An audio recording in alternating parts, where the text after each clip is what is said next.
Hello F11 members and welcome to the Fundamentals of Post-Production video tutorials for issue 65, June 2017. On the screen in front of us we have a picture shot on a one-to-one tuition session just a few weeks ago with F11 member Andrew Moore, overlooking the Wye Valley from Simmons Rock. A famous viewpoint, a beautiful view, and we were rewarded with a glimmer of light. We did have to wait a couple of hours for it, and that light lasted just a few seconds, but isn't that just the way? So let's work through now the post-production on this picture, and what I've got here is the finished article. Let's look by comparison at how the image came straight out of the camera. By clicking down here on the before and after view, I can see what we started with and what we ended up with. And I think you can see there's quite a radical difference. We're not trying to make something out of nothing. The essence is all there, but there's a fair bit of haze in the picture, and it looks pretty flat and uninspiring to start with. Okay, so let's go back to loop view down here, click on there, and I'm going to now reset the image and start again from scratch. Okay, first thing I want to do, as usual, is look at the blacks and whites in the picture. And so down here I come to my black point and I hold down Alt and I move black to the left until I start to clip blacks. Done this so many times, but you know, it's always worth going over familiar ground. Every picture is different. Going to do the same with the whites. The histogram is telling me that all the information is actually there. The brightest tones in the sky right now seem to be clipping, but I can go a fair way to the right with my whites before I start to clip my highlight information.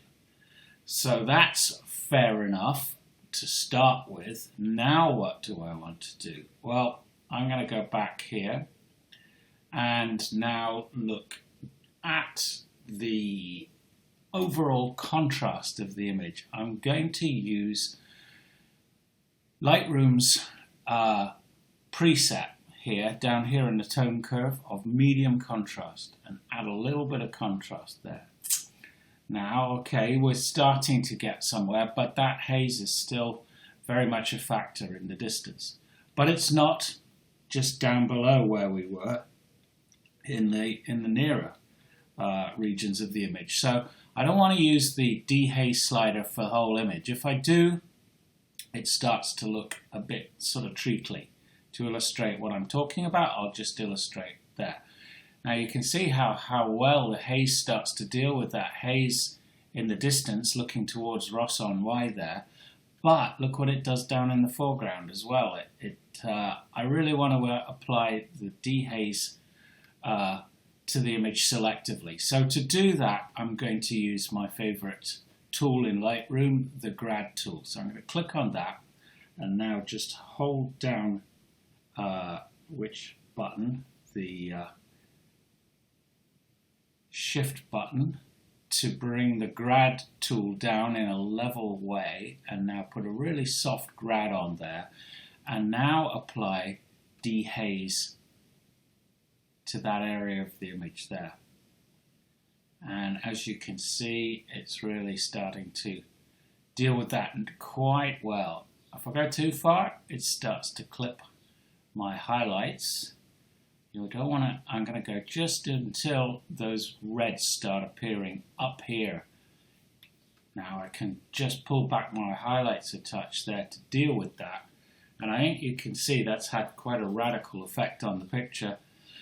Okay, I'm going to click on done there now. I'm also going to use another grad now, and just to deal with the sky, which the sky is good. I think it's got some interesting information in there. So I'm going to use another grad tool here, just pull that down. What I'm doing is adjusting just how soft the transition I want to be here.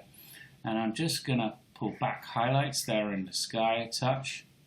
I'm going to add a touch of contrast and pull back my exposure a touch. Okay, I think that's worked quite well. Click on Done there.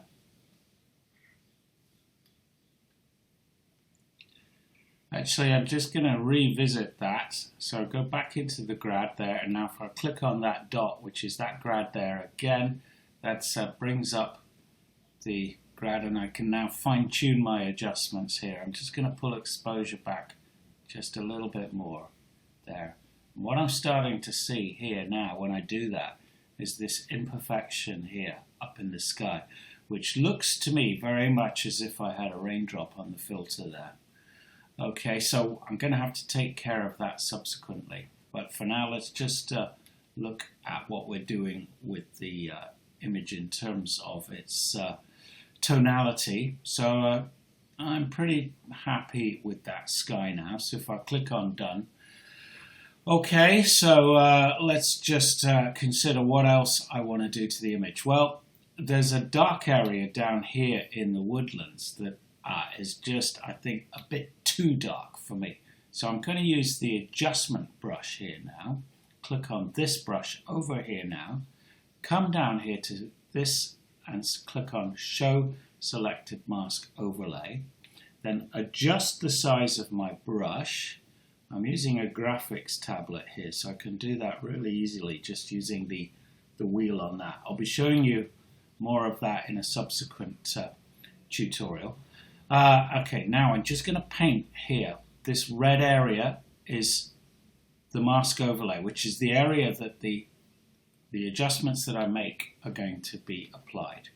Click that off again now, and now I'm just going to boost the shadows in that particular area that I've selected. Can you see what it's doing there? I'm going to go. It's quite subtle, but these are the fine-tuning that really can add the je ne sais quoi to an image. Click on Done there now. Also, what I want to do is the sky reflected in the river here is looking a bit uninspiring. So I'm going to use the adjustment brush again. Again, I'm going to click on Show Selected Mask Overlay. I'm now going to adjust the size of my brush and just paint in here the area that I want to apply my adjustments to. I'm not applying those adjustments yet. I'm just selecting the area, and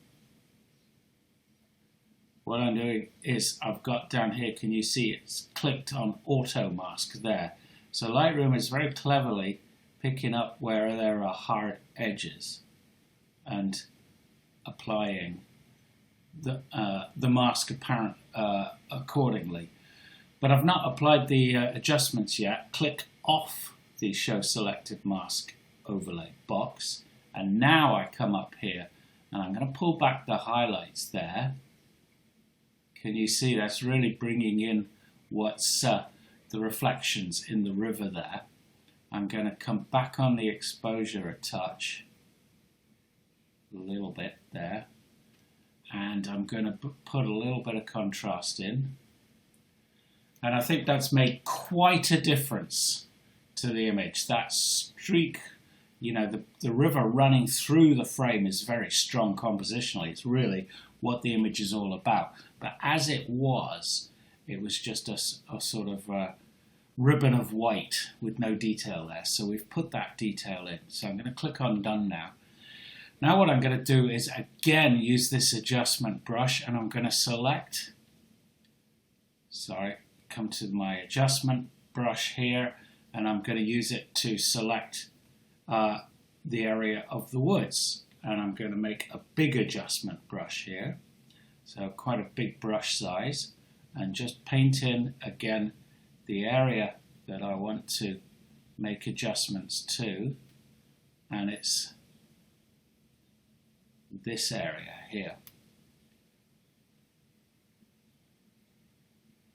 Okay, right, click off again, and now I'm going to come up here and I'm going to move my whites to the right here. Okay, there's a limit to how far I can go before I start clipping, but that's adding contrast and just lifting that area. Just to go a little bit on exposure to the woodlands on the right there. Oh, come back again. Round about there, I'd say. I want it to be quite moody.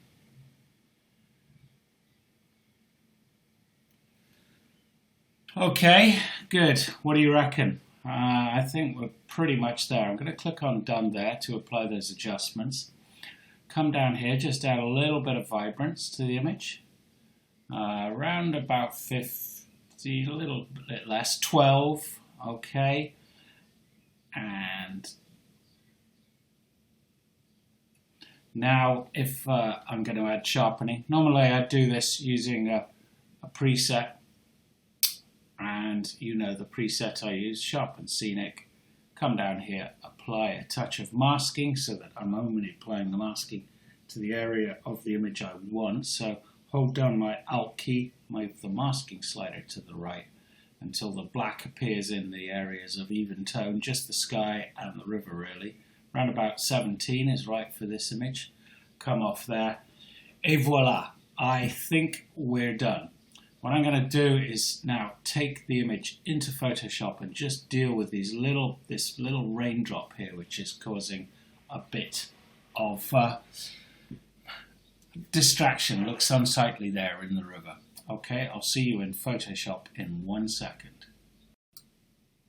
So I've opened the image here in Photoshop, and what I'm looking at is the picture there, and you can see I'm pleased with how it's looking, but we've got this raindrop on the filter which is causing me grief, and I'm going to experiment now with just trying to take it out using the healing brush, but I think this could be quite tricky.